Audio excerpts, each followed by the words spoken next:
तो इस बार आत्मा में प्रभु कभी कभी लोगों को, जैसा स्टीफेनोस ऐसा बोल रहा था, तो उनका चेहरा चमकता हुआ प्रभु ने थोड़ी देर उनको दिखाई दिया। तो हम चमक के लिए प्रार्थना करने का कोई ज़रूरत नहीं है। जब आत्मा आपके ऊपर पूरी तरह से भरपूरी से रहते हैं, समय समय पर वो प्रकट होगा, समय समय पर, हमेशा समय समय पर प्रकट होगा। हाँ, सेवकाई में ये महिमा आते वक्त शैतान का शक्ति हम भागना शुरू करेगा, उनको सामना करने के लिए हिम्मत नहीं होगा। महिमा आपके ऊपर रहते समय में उनको महिमा के सामने खड़ा होने के लिए हिम्मत नहीं, फिर भी लड़ेंगे, लेकिन डरते डरते लड़ेंगे, दिलेरी से नहीं लड़ेंगे। ठीक है। और जकरिया 12:10 पढ़िएगा। जकरिया 12:10, जकरिया 12:10।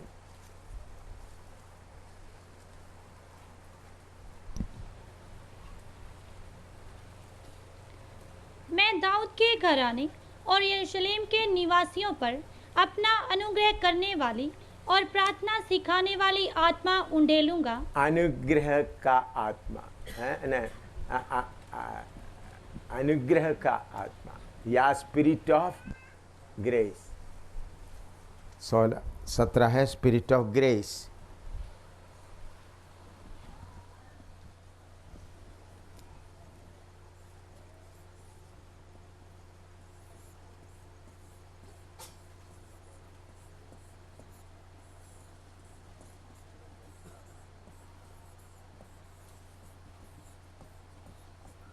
या पंजाबी में क्या पंजाबी बाइबल में थोड़ा पढ़ कर देखें।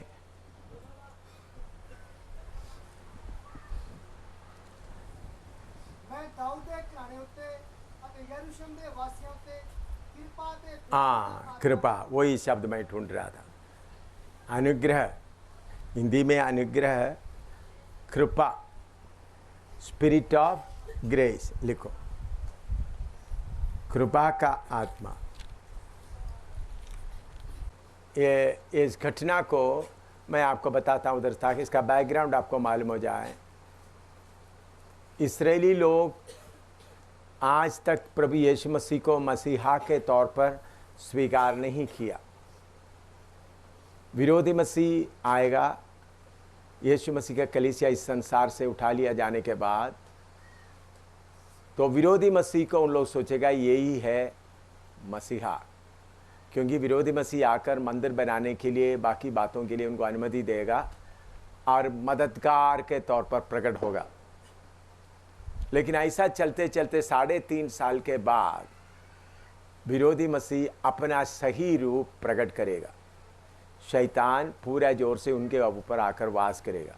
तब विरोधी मसीह यरूशलेम का पवित्र मंदिर में उनका मूर्ति रखने का आज्ञा देगा। उनका मूर्ति रखेगा, मूर्ति बोलेगा, बात करेगा। तब इस्राएली लोगों को मालूम होगा हमको धोखा हुआ है। तब इस्राएली लोगों के पीछे बहुत परेशानी होगा, उनको भागना पड़ेगा। उनको बहुत कुछ लोग उनके साथ मिलेंगे, लेकिन बाकी वचन के अनुसार चलने वाला लोग, तो फिर उन लोग पछताना शुरू करेगा। अभी 12:8 से पढ़िएगा, 12:8 से 14 तक। जकरिया 12:8 से 14 तक। उस समय यहोवा यरूशलेम के निवासियों को मानो ढाल से बचा लेगा, और उस समय उनमें से जो ठोकर खाने वाला हो वह दाऊद के समान होगा, और दाऊद का घराना परमेश्वर के समान होगा, अर्थात यहोवा के उस दूत के समान जो उनके आगे आगे चलता था। उस समय मैं उन सब जातियों का नाश करने का यत्न करूंगा जो यरूशलेम पर चढ़ाई करेगी। मैं दाऊद के घराने और यरूशलेम के निवासियों पर अपना अनुग्रह करने वाली और प्रार्थना सिखाने वाली आत्मा उंडेलूंगा। तब वे मुझे ताकेंगे, अर्थात जिसे उन्होंने भेदा है, और उसके लिए ऐसे रोएंगे जैसे इकलौते पुत्र के लिए रोते पीटते हैं, और ऐसा भारी शोक करेंगे जैसा पहलौठे के लिए करते हैं। उस समय यरूशलेम में इतना रोना पीटना होगा जैसा मगिदोन की तराई में हद्रिमोन में हुआ था। सारे देश में विलाप होगा, हर एक परिवार में अलग अलग, अर्थात दाऊद के घराने का परिवार अलग और उनकी स्त्रियां अलग, नतान के घराने का परिवार अलग और उनकी स्त्रियां अलग, लेवी के घराने का परिवार अलग और उनकी स्त्रियां अलग, शिमियों का परिवार अलग और उनकी स्त्रियां अलग, और जितने परिवार रह गए हों हर एक परिवार अलग अलग और उनकी स्त्रियां भी अलग अलग।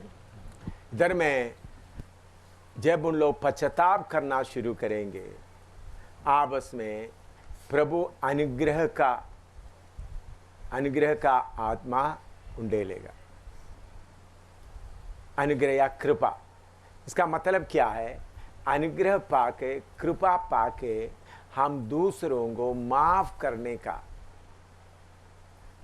माफी देने का। किसी ने अपना गलती कर दिया तो अनुग्रह का आत्मा आपके ऊपर वास करेगा, तो कृपा करने का आत्मा आपके वास करेगा। जब वो पश्चाताप किया तो आप क्या करेंगे?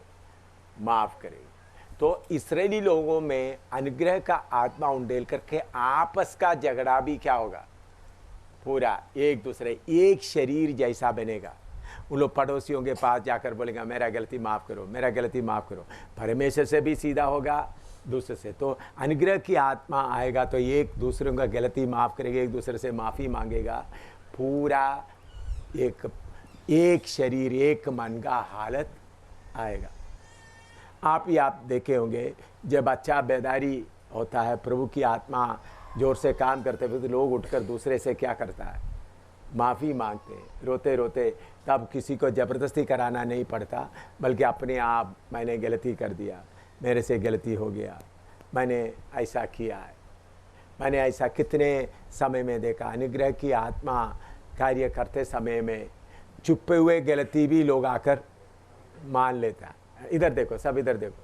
जब अनुग्रह की आत्मा, मैंने कितने बार देखा है, जब आप पश्चाताप करना शुरू करेंगे तो छुपे हुए पाप, आपने कुछ किसी को कुछ बोला हुआ है, मैंने इनके खिलाफ ऐसा बोल दिया, किसी का कुछ चोरी कर दिया, अनजाने में चोरी, कभी कभी जो जोश में आकर चोरी कर दिया, वो बात देखो मैंने चोरी कर दिया, मैंने ऐसा कर दिया। अपने आप ही आकर क्या करेंगे? और बोलेगा प्रभु का दास आपके खिलाफ मैंने ऐसा बोल दिया, मैंने ऐसा बोल दिया। ये काम कब होगा? जब अनुग्रह की आत्मा आपके अंदर कार्य करना शुरू करेंगे तो पाप को आप एकदम इकरार करना शुरू करेगा, दूसरा आपको माफ़ करेगा। अनुग्रह का आत्मा काम करते हुए तो आपके ऊपर तुमने क्यों ऐसा कर दिया, ऐसा करते हुए उनके ऊपर सजा देने के लिए नहीं, बल्कि उनको कैसा भी शुद्ध करने का। तो अनुग्रह का आत्मा मंडली पर आते समय में एक दूसरे को उठाने की कोशिश करेंगे, लेकिन उसके लिए क्या है? गलती को क्या करना पड़ेगा? इकरार करना पड़ेगा। देखो मैंने ऐसा कर दिया, मैंने ऐसा चोरी किया, मैंने ऐसा चोरी किया है। इकरार करना। मैं आपको बताता हूँ, बहुत पहले हैं बाइबल क्लास चल रहे थे, बाइबल क्लास से तो पास्टर सोखा मसीह का बेटी हमारे साथ उधमपुर में क्लास में आया था। पास्टर सोखा मसीह का बेटी। तो बार बार लोगों के जेब से पैसा, फिर से पैसा कम हो रहा, पैसा चोरी हो रहा। तो हम सो रहे थे, तो ये कौन चोरी कर रहा है? कोई भाई लोग नहीं है, तो बहन लोगों को।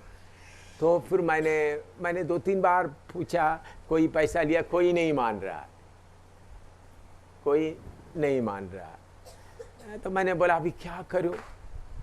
तो कुछ लोग बोला सबका पेट चेक करो, पैसा चेक करो। मैंने ऐसा चेक करे तो छुपाने के लिए 500 रुपया, 800 रुपया, 1000 रुपया, 200, 300 रुपया रहकर तो छुपाने के लिए कौन सा मुश्किल है? कहीं किधर भी जाकर क्या कर सकता है? छुपा। मैंने भाई हम ऐसा नहीं करेंगे। मेरे पास एक है जो अंदर की बात को क्या करता है? बाहर ले आता है। मैंने बोला देखो मैं बोलूँगा। तो फिर मैं प्रार्थना किया तो प्रभु की आत्मा उनको बोला मैंने चोरी किया, मैंने इनका 300 लिया, इनका 200 लिया, उसको लेकर मैंने खा लिया, इसको लेकर मैंने जूता खरीद लिया, ये खरीद कर मैंने पाउडर खरीद लिया। ऐसा बात हो के करीबन 2-2.5 का। मैंने बोला मैं भर देता हूँ। तो कम से कम तुमने क्या कर दिया, मान लिया। पैसा लेकर के उन्होंने क्या कर दिया, पैसा लेकर के तो लोगों को भी शक हो रहा था, इन्होंने खा रहा है कैसा है। उन लोग सोचा ये उनका बाप ने पैसा दिया होगा ऐसा, लेकिन मान ले कौन सा आत्मा आ गया अंदर। तो मैंने बोला नहीं नहीं नहीं, उनको ऐसा लग रहा था पश्चाताप नहीं किया तो छाती फटेगा, ऐसा डर आ गया। अभी जाकर पता, फिर मेरे पास आगे कमरे में आया, नीचे बैठ गया। देखो मैं छिपाने के लिए कोशिश बहुत किया। मैं ये बात क्या किसी को नहीं बताऊं, कैसा भी हो कोई भी हो। मैं मेरा दिल को बहुत सख्त किया आप लोग पूछते वक्त भी मैंने, लेकिन मुझे ऐसा लग रहा अभी मैं वो इकरार नहीं करेगा तो मेरा प्राण निकल जाएगा, ऐसा मुझे परेशानी लग रहा। रोना शुरू कर दिया। हमने उनको कोई मारा नहीं, कुछ भी नहीं। बेटी तुमने इकरार कर दिया, मैं तुम्हारा पैसा पूरा भरता हूँ। तो मैंने फिर उनको पापा को जब बोला, पास्टर सोखा मसीह अभी हमारे तरन तारण में है, पास्टर सोखा मसीह को बोला, उन्होंने क्या करता था, बेटी बहुत प्यारी बेटी थी, वो शहर में रहते थे। बेटी हमेशा पापा 5 रुपया चाहिए चीसी खाना, तो पापा 5 रुपया देते। और कुल्फी खाने के लिए बेटी को क्या हो गया, कुल्फी खाना और चीसी खाना, घर में बनाने वाला चीज़ों से हटकर कोई खाने का मन आ गया। ऐसा लगातार करते करते फिर उन्होंने पास्टर सोखा मसीह बोला हमने ही उसको बिगाड़ा। सोखा मसीह रोते, उनका पत्नी बोल रहे थे, देखो मैंने इनको बोलता था बेटी ऐसा मांगते समय में आप ऐसा दिया ऐसा नहीं देना, क्योंकि उधर में जो कोई जब भी कोई आता है कोई कुल्फी बोलता है। तो फिर बाद में उन्होंने क्या किया, पापा जब नहीं देगा तो पापा का पैसे चोरी करना भी शुरू कर दिया। पापा का पैसे पापा जब कोट में डाल देंगे, या कोट नहीं जेब में डाल देंगे, जिधर जिधर है। ऐसा करते करते करते बाइबल क्लास में आ गया। बाइबल क्लास में आ गया तो हमको मालूम नहीं था, अन्य भाषा भी बोल रहा है। तो बाद में फिर मैंने वो बेटी को पूरा माफ़ कर दिया। मैं क्यों आपको बोलता हूँ, हमारे पास में ऐसा आत्मा है जो दिलों को क्या जानते हैं, पूरा परमेश्वर का वचन भी है। और परमेश्वर का वचन क्या करते, आत्मा वचन को लेकर क्या क्या करते हैं, थोड़ा पढ़ो, इब्रानियों में लिखा है, किधर लिखा है, हाँ पढ़ो, परमेश्वर का वचन कैसा है। इब्रानी 4:12 पढ़ो।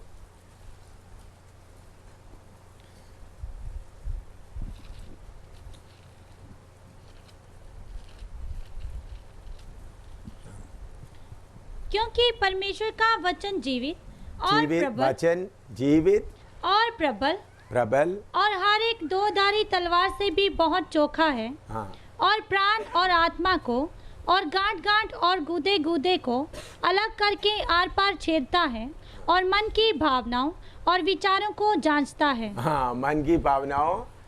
देखो पवित्र आत्मा वचन लेकर, पवित्र आत्मा के पास वचन का क्या है, हथियार है। आपको मालूम है आजकल ये पेट में वगैरह तकलीफ है तो उन लोग एक किस्म का शीशा जैसा ऑपरेशन करने वाला क्या करता है, आपने सुना होगा, गले से अंदर डाल देता है, वो जाकर अंदर का फोटो पूरा लेता है, फिर इधर से ऑपरेशन करवाता है। उससे भी बड़ा है हमारा परमेश्वर का वचन। आपके अंदर जाएगा, आप चुप करेंगे, अंदर काटना शुरू करेगा, काट काट के बाद में फिर आपको पश्चाताप करने के बिना रह नहीं सकता। इधर में हम देखते हैं इस्राएलियों के बीच में उसका 12 का आप देखिए, उन लोग कैसा एक एक इकरार कर रहा है। उसका 12-13 पढ़िए, 12 का 12 और 13, 14।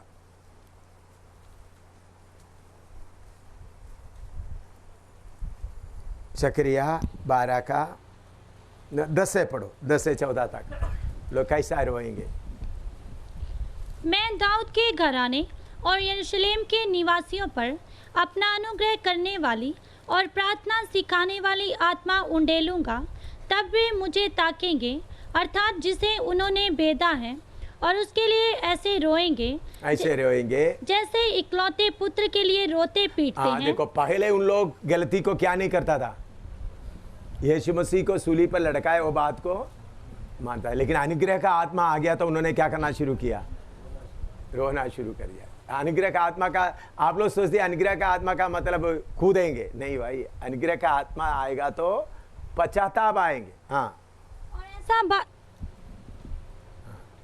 और ऐसा भारी शोक करेंगे जैसा पहलौठे के लिए करते हैं। हाँ। उस समय यरूशलेम में इतना रोना पीटना होगा जैसा मगिदोन की तराई में हद्रिमोन में हुआ था। सारे देश में विलाप होगा, हर एक परिवार में अलग अलग, अर्थात दाऊद के घराने का परिवार अलग और उनकी स्त्रियां अलग, नतान के घराने का परिवार अलग और उनकी स्त्रियां अलग, लेवी के घराने का परिवार अलग और उनकी स्त्रियां अलग, शिमियों का परिवार अलग और उनकी स्त्रियां अलग, और जितने परिवार रह गए हों हर एक परिवार अलग अलग और उनकी स्त्रियां भी अलग अलग।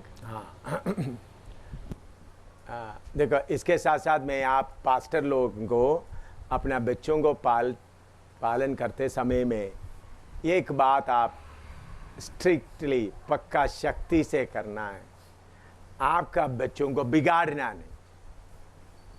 क्या नहीं करना? बिगाड़ना। मैं भी बच्चों को पालन पोषण किया, तो कुल्फी वाला आएगा, आइसक्रीम वाला आएगा तो मेरा बेटा बेटी किसी का, वो तो उनके लिए जिसके घर में खाना नहीं बनता। उनको कैसा समझाया, पिन्नी को और सुसन को, कोई कुल्फी और आइसक्रीम बोल कर चलते तो वो बच्चा, छोटा बच्चा है तो उन्होंने क्या बोलेगा, मैंने उनको ऐसा समझाया कि ये उनके लिए है जिनके घर में खाना नहीं बनता। हमारा घर में खाना बनते तो हम बाहर से नहीं खाएंगे।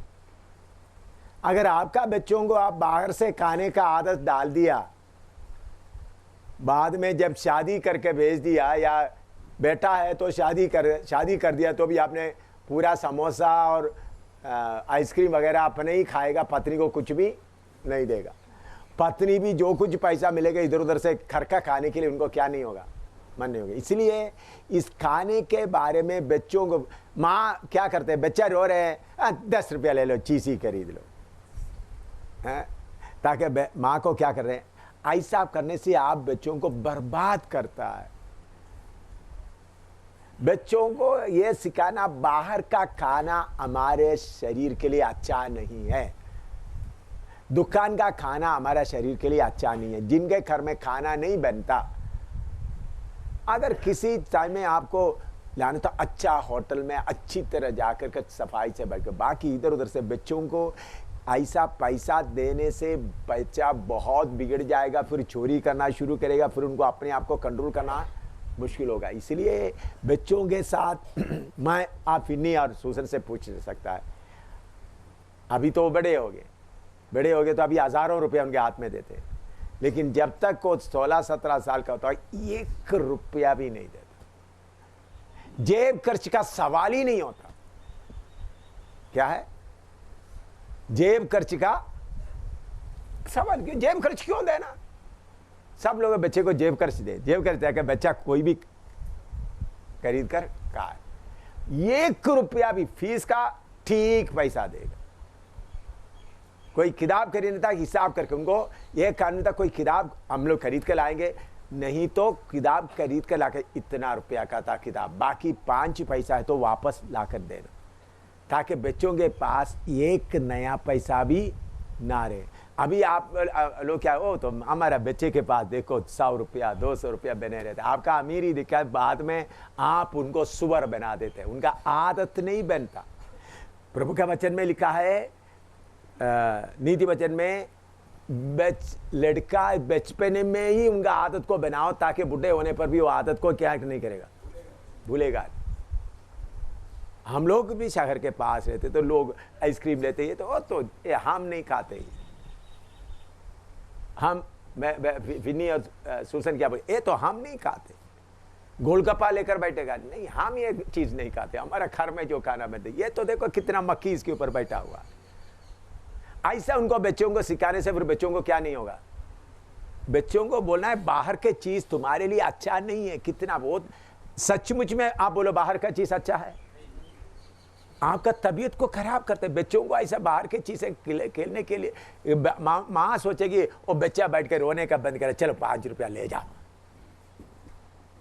लेकिन आपने बच्चे को क्या बर्बादी कर रहा है आपको मालूम नहीं। ये बात सारे सेवक लोग समझना, नहीं तो आपका बच्चा क्या हो जाएगा, बर्बाद हो जाएगा। बर्बाद होने के बाद पास्टर इसको सुधारो, आप देखो बच्चों को अपने आप सुधारना है, बच्चों को दूसरे लोग नहीं सुधारना है। माँ बाप बच्चों को क्या करना है, सुधारना। प्रभु का वचन भी लिखा है जिन्होंने अपना घर को नहीं संभालते प्रभु के कलीसिया को कैसा संभालेगा। जिन्होंने अपना कलीसिया अपना घर को नहीं संभालते उसको प्रभु के कलीसिया को कैसा, बच्चों को कैसा पढ़िएगा, तिमोथियों की लिखा हुआ है साफ तरीके से। तो सेवक लोगों को ये बात में उसका तीसरा अध्याय, पहला तिमोथी तीसरा अध्याय है, 4 और 5 पढ़िएगा। दूसरा तिमोथी तीसरा अध्याय इसका 4 और 5। अपने घर का अच्छा प्रबंध करता हो और अपने बाल बच्चों को सारी गंभीरता से अधीन रखता हो। जब कोई अपने घर ही का प्रबंध करना ना जानता हो तो परमेश्वर की कलीसिया की रखवाली कैसे करेगा। देखिए ये प्रबंध का बात लेकर बहुत लोग उसको समझता नहीं है। पंजाबी में पढ़ो। अपने घर का चंगी तरह प्रबंध करने वाला हो, हाँ, अपने बालकों को पूरी गंभीरता नाल वस विच रखने वाला हो। पर जे कोई अपने ही घर का प्रबंध करना ना जाने तो वो परमेश्वर की कलीसिया की रखवाली किवें करेगा। हाँ, प्रबंध का मतलब धन दौलत पैसा का नहीं, कलीसिया का प्रबंध कैसा का। कलीसिया का आपने क्या पसंद, कलीसिया का सबको रेशन पानी खरीद के देता है आपका काम। अच्छी तरह सुनो, घर का प्रबंध करना तो किसका भी करना है, कलीसिया का। तो कलीसिया का क्या प्रबंध करता है आप बोलो, चावल आटा खरीद के देता है नहीं, आत्मिक बात है उसका। ग्रीक शब्द में तो घर का प्रबंध का मतलब घर में सब बातें ठीक चलना। मैं फिन्नी को क्या करते थे, फिन्नी और सूसन को टेबल के ऊपर खड़ा करके मारते थे।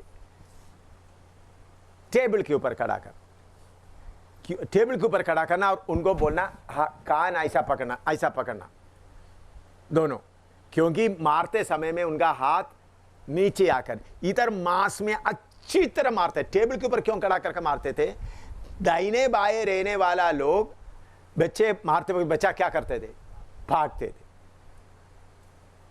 इसलिए टेबल। और दूसरा फिन्नी और सूसन का काम है उनको मारने का छड़ी लेकर के रखना अपना जगह में। छड़ी रखने का जगह भी था, आप पूछे उनसे। वो छड़ी टूट गया तो सही छड़ी बना के लाने का काम किसका है, फिन्नी का था।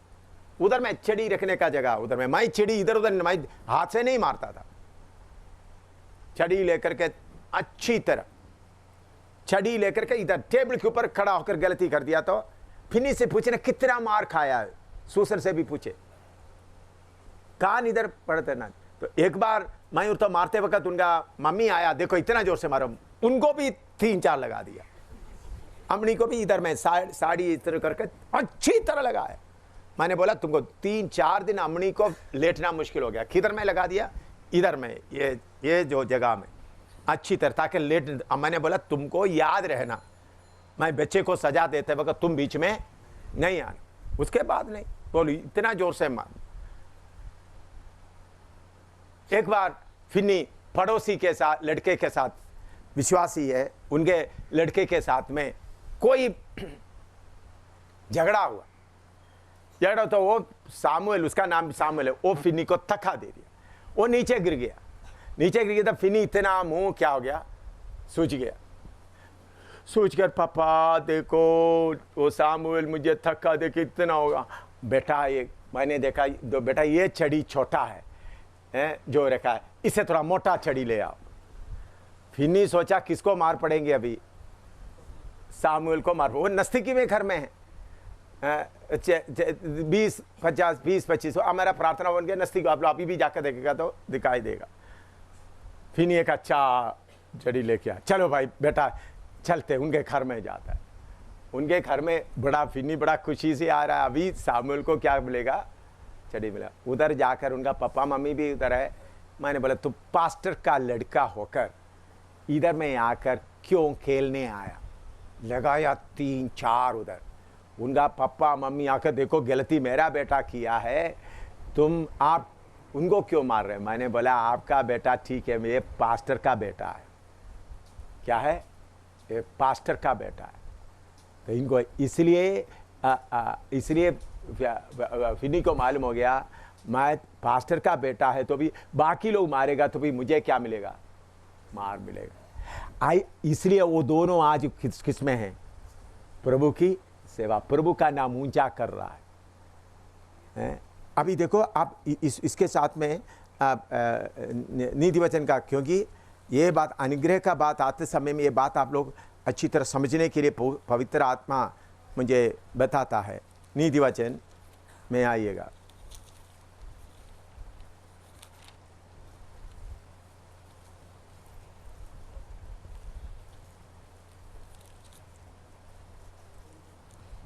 पूरा वचन पढ़ने के लिए नहीं है, एक दो वचन पढ़ के, क्यों पूरा हमारा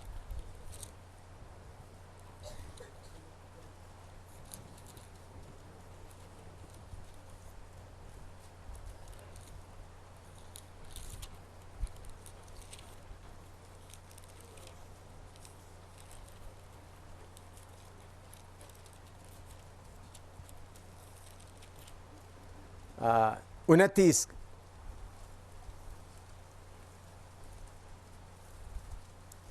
का 15 से 17 तक पढ़ो, 15 और 17 पढ़ो। छड़ी और डांट से बुद्धि प्राप्त होती है, छड़ी और डांट से बुद्धि प्राप्त होते हैं, परंतु जो लड़का यूं ही छोड़ा जाता है, यो लड़का वो ही छोड़ा जाता है, वह अपनी माता की लज्जा का कारण होता है। माता को क्या बनाएगा फिर बाद में। पंजाबी में पढ़ो 15, पंजाबी बाइबल किसके पास है, पढ़ो। हाँ, पर जेड़ा बालक बेमोहरा छड्या जाता है वो अपनी मां ली नमोशी लेता है। हाँ, माँ को क्या ले आता है। हाँ, और उसका 17 पढ़ो। अपने बेटे की ताड़ना कर, तब उससे तुझे चैन मिलेगा और तेरा मन सुखी हो जाएगा। माई फिन्नी को अच्छी तरह मार मार कर सिखाने के कारण अभी उनके द्वारा मुझे तसली मिलता है। तो मैं ये इन्हीं दिनों में खास करके सेवकों के बच्चों के अंदर शैतान घुसने के लिए कोशिश करते हुए, आप सेवकों के बच्चों को अच्छी तरह मार मार कर खड़ा करेगा। उनको मालूम होना मैं करने का, मेरा पापा मम्मी मुझे खूब पिटाई करेगा करके मालूम होगा, तो डर से उन लोग पाप नहीं करेगा। ये नहीं हालेलुया हालेलुया बोल कर के प्रभु मेरे बच्चे को ठीक करे। बच्चे को ठीक करना तो क्या चाहिए, छड़ी चाहिए। पढ़िएगा 23 का नीति वचन 23 का 13 और 14 पढ़ो। 23 का 13 और 14। लड़के की ताड़ना ना छोड़ना, हाँ, क्योंकि यदि तो उसको छड़ी से मारे तो वह ना मरेगा। हाँ, तो उसको छड़ी से मारकर हाँ, उसका प्राण अधोलोक से बचाएगा। आज छड़ी से अच्छी तरह मारते मारते आप उनको नरक से बचाएगा। आप अभी छड़ी से मारने के लिए डरेगा तो आप अपना बच्चे को किधर भेजेगा, शैतान ले जा मेरा बच्चे को नरक में ले जा। तो हर कलीसिया में सिखाना है, भाई लोगों को हर कलीसिया में क्या करना है। ये देखो ये भी 22 का 6 पढ़ो, 22 का 6, नीति वचन 22 का 6 पढ़ो। लड़के को उसी मार्ग की शिक्षा दे जिसमें उसको चलना चाहिए, हाँ। और वह बुढ़ापे में भी उससे ना हटेगा। हाँ, चलने का शिक्षा दे जिसमें चलना चाहिए, बुढ़ापे में भी वो क्या नहीं करेगा, नहीं हटेगा। नोट करो। 22 का 15 पढ़ो। लड़के के मन में मूर्खता की गांठ बंधी रहती है, हाँ, मूर्खता का गांठ बांधी रहते हैं, परंतु अनुशासन की छड़ी के द्वारा हाँ। वह खोलकर उससे दूर की जाती है। हाँ, मूर्खता है। हम आइसक्रीम खरीद के देकर बच्चे को क्या कर रहे हैं, अभी ये गलती कर दिया। कुछ लोग क्या कहते हैं, बेटा आगे को ना ऐसा ना कर, मम्मी पापा मैं नहीं करूंगा, ठीक है जा लो आइसक्रीम खा ले। तो बाद में या गोलगप्पा खा ले, बाद में उन्होंने डबल पूरा करके, पापा अभी डबल आइसक्रीम दे दो मुझे। तो उनका मूर्खता को निकालने का एक ही मार्ग क्या है, दोबारा पढ़ो। 22 का 15। लड़के के मन में मूर्खता की गांठ बंधी रहती है, मूर्खता का गांठ बांधी रहते हैं, परंतु अनुशासन की छड़ी के द्वारा वह खोलकर उससे दूर की जाती है। अनुशासन की छड़ी, ठीक है ना। इसका मतलब मैं कभी बच्चों को इधर नहीं मारता, किधर मैं सिर पे मारे को नहीं, इधर अच्छा सिर पे मारता था, इतना दर्द नहीं था भाई। इधर में चमड़ा में रहेगा तो दर्द 3-4 दिन लगेगा, चलते वक्त भी उठते वक्त ही। इधर चमड़े में मार दिया तो 2 मिनट में क्या हो जाएगा।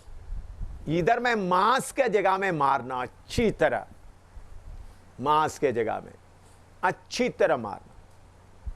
अच्छी तरह मारेगा तो क्या होगा, वो आदत उनका दूर होगा। इसलिए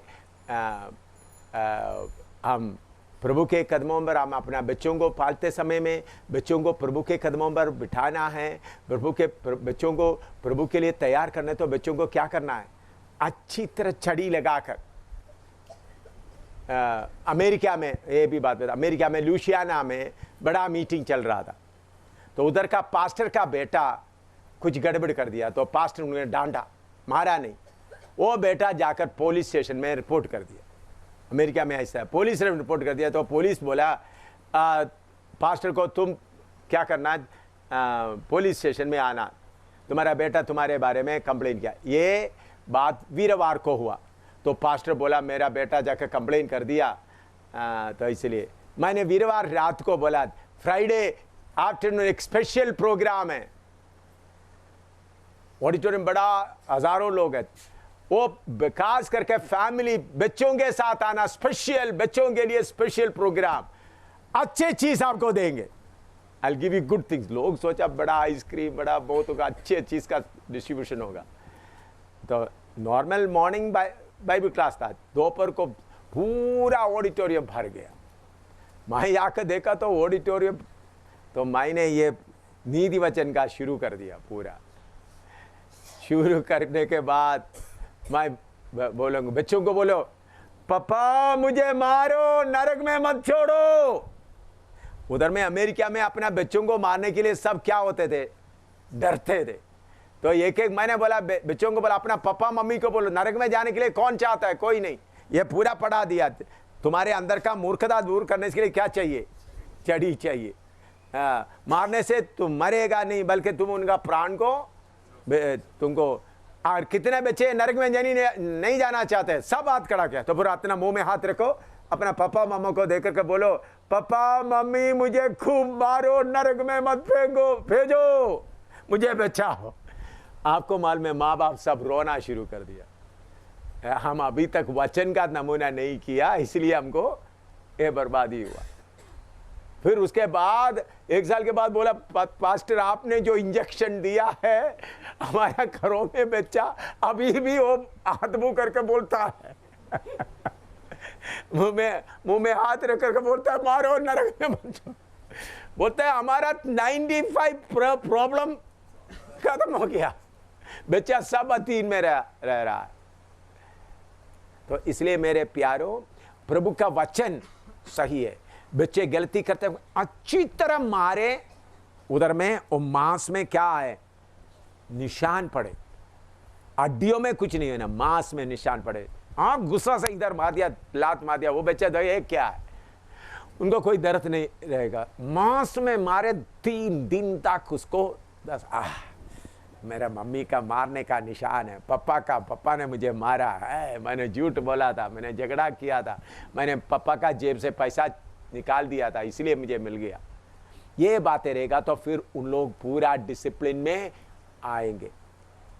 तो अनुग्रह का आत्मा, वही विषय हम बता रहे थे, अनुग्रह का आत्मा आपके पर उंडेलेगा तो छुपा हुआ पाप को इकरार करेंगे, रोना आएगा, छुपा हुआ पाप को इकरार करेंगे, अनुग्रह का, कृपा। तो प्रभु, तो ये बात लिख के रखो, लिखो, अनुग्रह का आत्मा, स्पिरिट ऑफ ग्रेस।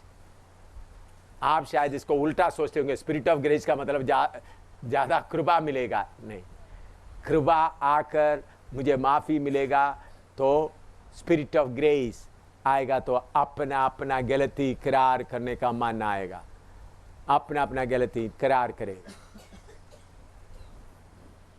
शुरू में मारना ये नहीं, चलो अभी आपका 15 साल का बच्चे को पकड़ के अभी मैं मारता, आज पास्टर ने बता दिया है, मारना शुरू करे, बच्चा भाग जाएगा आपका घर से। कितने लोगों को समझ में आया? मारने का समय में,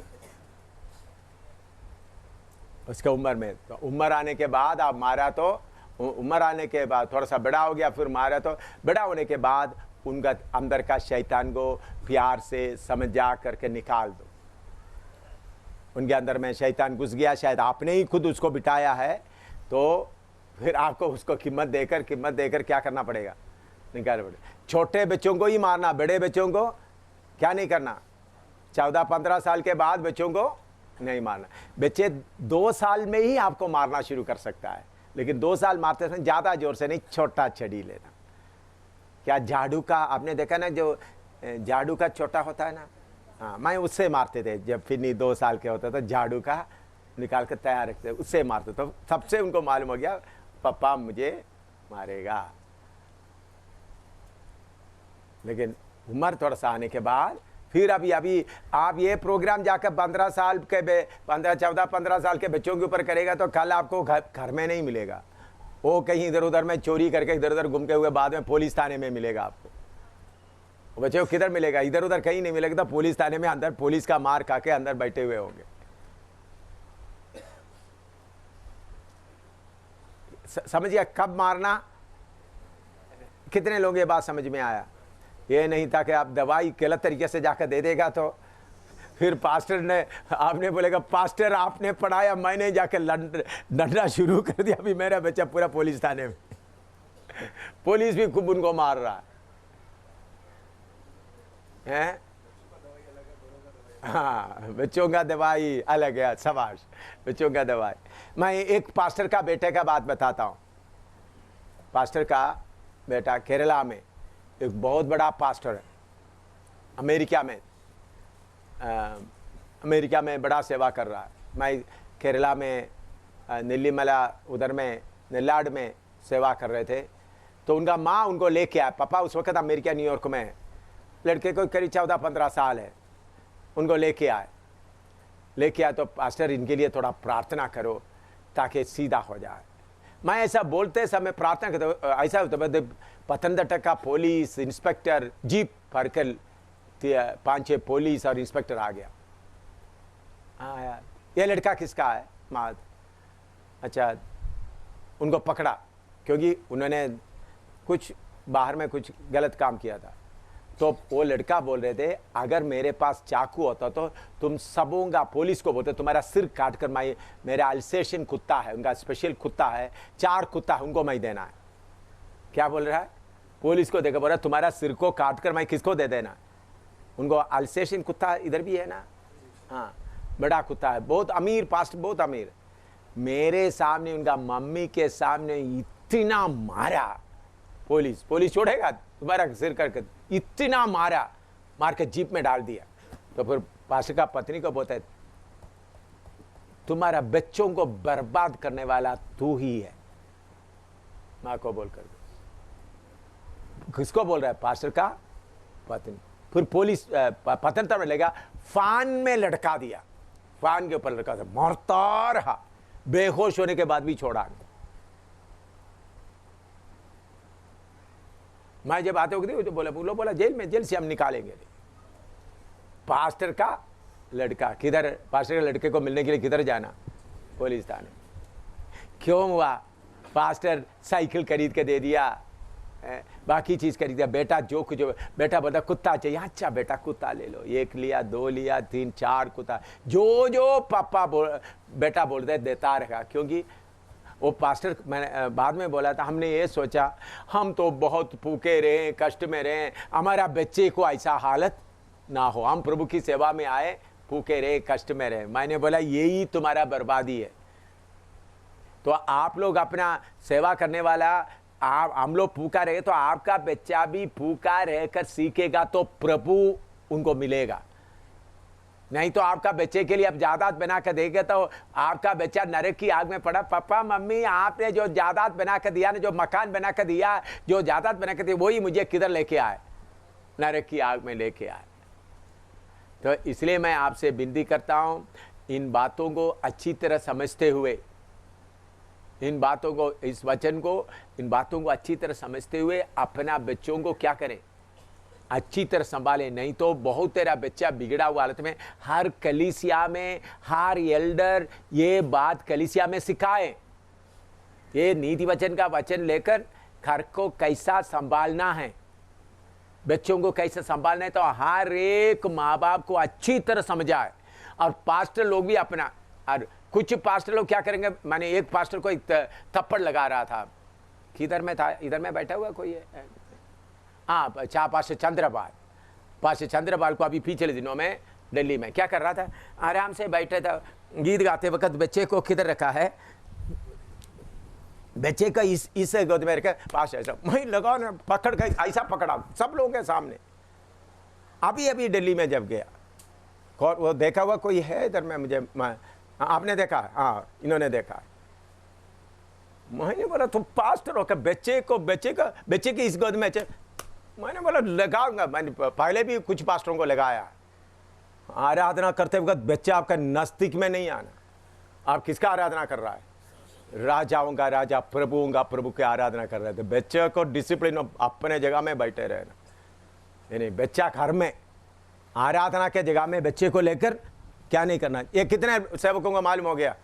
अभी मैं देखो ऐसा करे तो मैं सबके सामने आपको मुंह में थप्पड़ लगाऊंगा भाई, सबके सामने। जब मैं इतवार की आराधना के समय में पकड़ा था, या बोलो संडे के आराधना में पकड़ा है, उन्होंने ही मीटिंग लीड कर रहा था, चंद्रपाली मीटिंग लीड कर रहा था। मैंने बोला तुमको बख्शूंगा नहीं मैं। हाँ, तो माँ सिस्टर पत्नी के पास दे दो, ले जाओ पीछे, कितना भी छोटा हो। हाँ, प्रभु की आराधना करते वक्त राजाओं का राजा, प्रभुओं का प्रभु का। अब बच्चे को मालूम होना चाहिए, मैं अभी घुटना में, मेरा पापा अभी घुटना में बैठा हुआ, मैं जाएगा तो मुझे क्या मिलेगा? मार मिलेगा। बच्चों को मालूम होना चाहिए, क्योंकि आप एल्डर होते या पास्ट होते अपना प्रभु की आदर नहीं देंगे तो फिर आप आदर नहीं है तो आप प्रचार करते वक्त कोई बहन अपना बच्चा घूमते रहेगा तो बच्चे को देख क्या करता रहेगा? हंसता रहेगा, मेरा बच्चा मुस्कुरा रहा है। और उसको देख करके 2-3 बहन लोग भी साथ बैठा हुआ भी क्या करेगा? हंसता रहेगा। अगर आप बच्चे तो बोला उठाओ बाहर जाओ बोलेगा, क्योंकि बच्चे के साथ प्रभु का उपस्थिति को क्या कर रहा है? अनादर कर रहा है। बोलना बहन उठाओ तुम्हारा बच्चे को बाहर ले जाओ। आप लोग कभी कभी डरते, उनका चंदा देकर डरते, चंदा मिलेगा यीशु अंदर नहीं होगा, चंदा मिलेगा कौन अंदर नहीं होगा? भक्ति के साथ, डर के साथ प्रभु की आराधना करना। मेरा आपको मालूम है, ये भी आप लोग समझे, अमनी से आप पूछे, बच्चा रोते थे आराधना के समय में, तो मैं अमनी को बोला, अमनी आपका काम है बच्चे को इतवार के दिन 4 बजे उठाओ, 4 बजे उठाकर आराधना 9 बजे से, तो उतना समय तक उनको सोने का मौका ना दो। आराधना के लिए बैठते सब बच्चे का नींद आ जाएगा, आराम से क्या करेगा, सो जाएगा। फिर बड़ा बच्चा और थोड़ा ऊंचे तो मैं एकदम उठाकर पीछे चली जाएगी। उधर बच्चे को उठाते उठाते बच्चा रोते तो बाहर, कभी अंदर बैठकर रोने का मौका नहीं दे, क्योंकि एक बच्चा अंदर बैठकर रोएगा तो नजदीक बैठे हुए उनको भी क्या होता है, डिस्टर्बेंस होता है, नुकसान हो जाता है, उनको सुनाई नहीं देगा। इसलिए ये डिसिप्लिन हर कलीसिया में शक्ति से होना।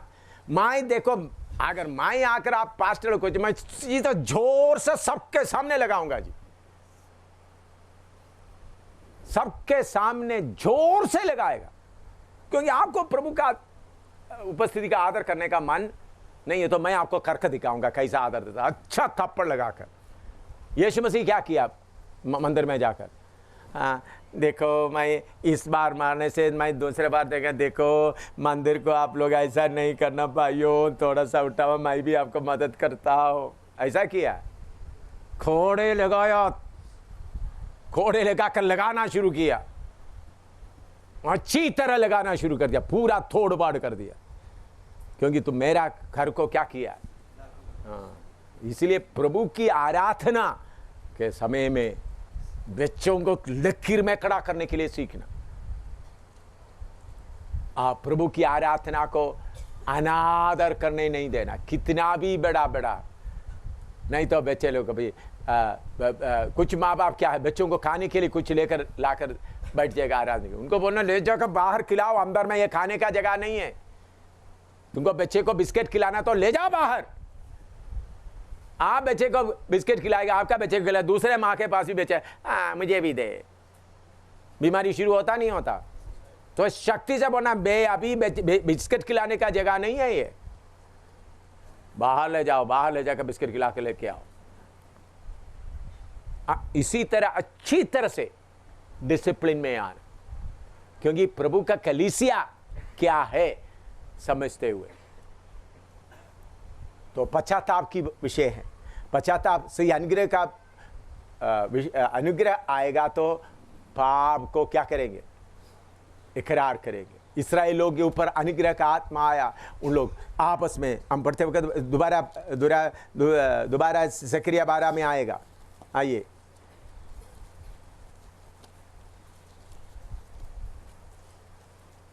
बारह का 10 से पढ़िएगा, वो लोग कितना पश्चाताप कर रहा है। मैं दाऊद के घराने और यरूशलेम के निवासियों पर अपना अनुग्रह करने वाली और प्रार्थना सिखाने वाली आत्मा उंडेलूंगा, तब वे मुझे ताकेंगे, अर्थात जिसे उन्होंने बेदा है, और उसके लिए ऐसे रोएंगे जैसे इकलौते पुत्र के लिए रोते पीटते हैं, और ऐसा भारी शोक करेंगे जैसा पहलौठे के लिए करते हैं। उस समय यरूशलेम में इतना रोना पीटना होगा जैसा मगिदोन की तराई में हद्रिमोन में हुआ था। सारे देश में विलाप होगा, हर एक परिवार में अलग अलग, अर्थात दाऊद के घराने का परिवार अलग और उनकी स्त्रियां अलग, नातान के घराने का परिवार अलग और उनकी स्त्रियां अलग, लेवी के घराने का परिवार अलग और उनकी स्त्रियां अलग, शिमियों का परिवार अलग और उनकी स्त्रियां अलग, और जितने परिवार रह गए हों हर एक परिवार अलग अलग और उनकी स्त्रियां भी अलग अलग। हाँ, इधर में अनुग्रह का आत्मा उंडेल दिया तो क्या आया, रोना आया, विलाप आया, पश्चाताप आया, अलग अलग रो रहा है। क्यों? आपस में बात करने का मन नहीं है, पति पत्नी आपस में बात नहीं कर रहा है, मैंने ये गलती किया, पत्नी ये गलती किया, प्रभु के सामने क्या कर रहा है, रो रहा है। तो अनुग्रह मतलब कूदना नहीं, ये समझना आप, अनुग्रह का आत्मा मतलब कूद कर ताकत दिखाने का नहीं है, बल्कि अनुग्रह का आत्मा आएगा तो क्या आएगा, पश्चाताप आएगा ना। अच्छी तरह लिख के रखो, अनुग्रह का आत्मा आएगा तो पश्चाताप आएगा, रोना आएगा। लिखो, अपना गलती इकरार करेंगे, पश्चाताप आएगा, रोना आएगा। दोबारा ज़करिया 12 का 10 दोबारा पढ़िएगा। मैं दाऊद के घराने और यरूशलेम के निवासियों पर अपना अनुग्रह करने वाली अनुग्रह करने वाला तो सीख गया, और प्रार्थना सिखाने वाली आत्मा उंडेलूंगा। प्रार्थना सिखाने वाला, लेकिन असली में आना चाहिए स्पिरिट ऑफ सप्लिकेशन, बिंदी करने वाला। पंजाबी में क्या, तो थोड़ा देखो 12 का 10 में, सकरिया 12:10। ਮੈਂ ਦਾਊਦ ਦੇ ਘਰਾਣੇ ਉੱਤੇ ਅਤੇ ਯਰੂਸ਼ਲਮ ਦੇ ਵਾਸੀਆਂ ਤੇ ਕਿਰਪਾ ਤੇ ਬੇਨਤੀ ਦਾ ਆਤਮਾ ਆਵਾਂ। बिंदी बिंदी बिंदी, प्रार्थना नहीं, बिंदी मतलब दूसरों के स्पिरिट ऑफ सप्लिकेशन।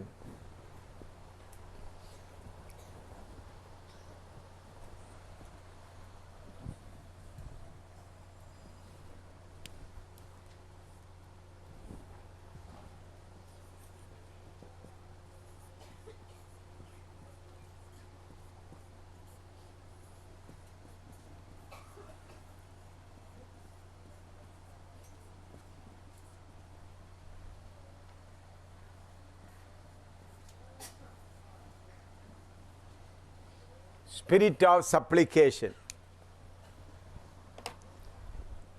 प्रार्थना का आत्मा नहीं, उसके लिए बिंदी करने वाला आत्मा। उत्पत्ति 18 का 20 से 32 तक, जेनेसिस 18:20-32।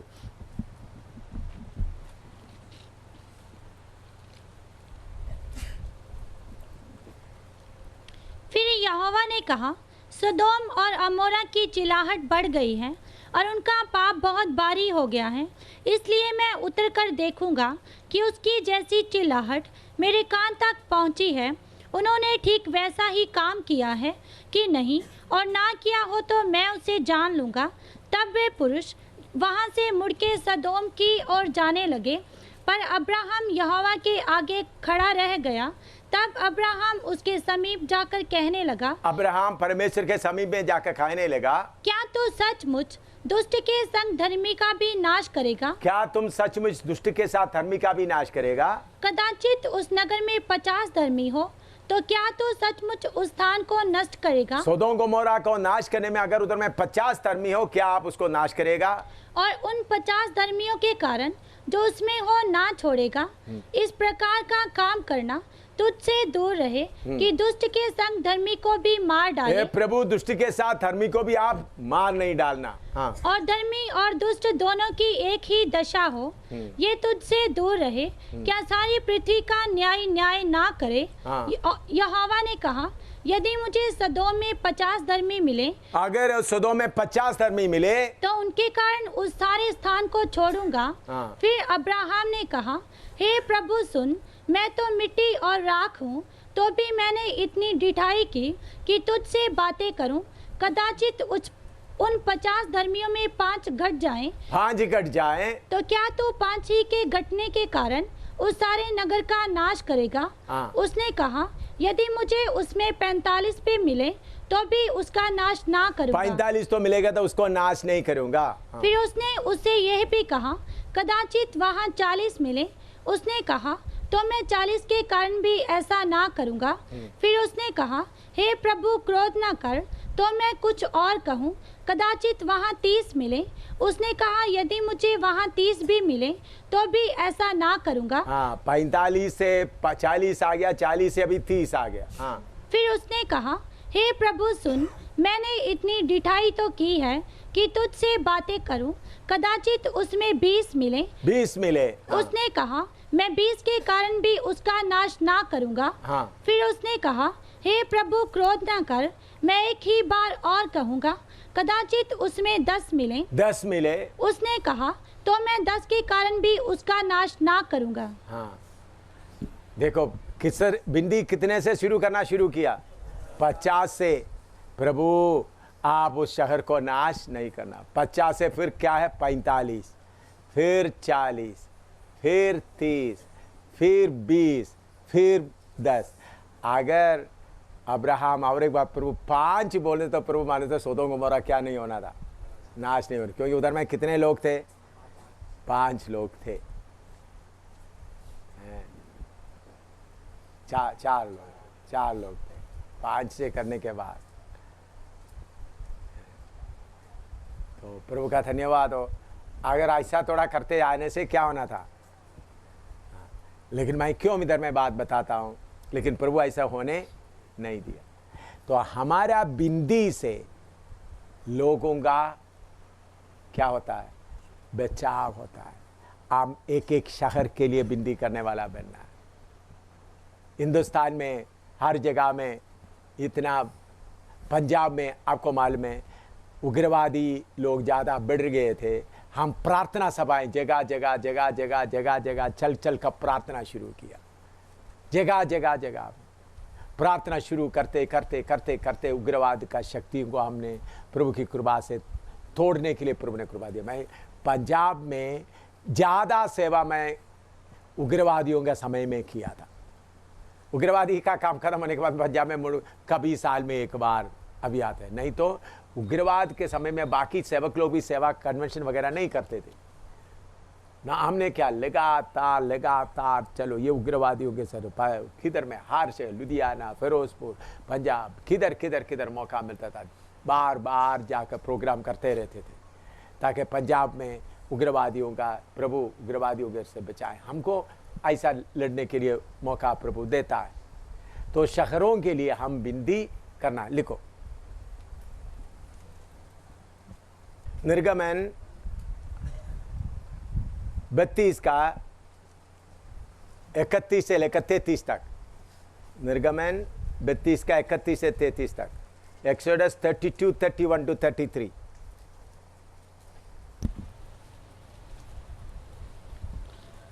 तब मूसा यहोवा के पास जाकर कहने लगा, हाय हाय, उन लोगों ने सोने का देवता बनवाकर बड़ा ही पाप किया है।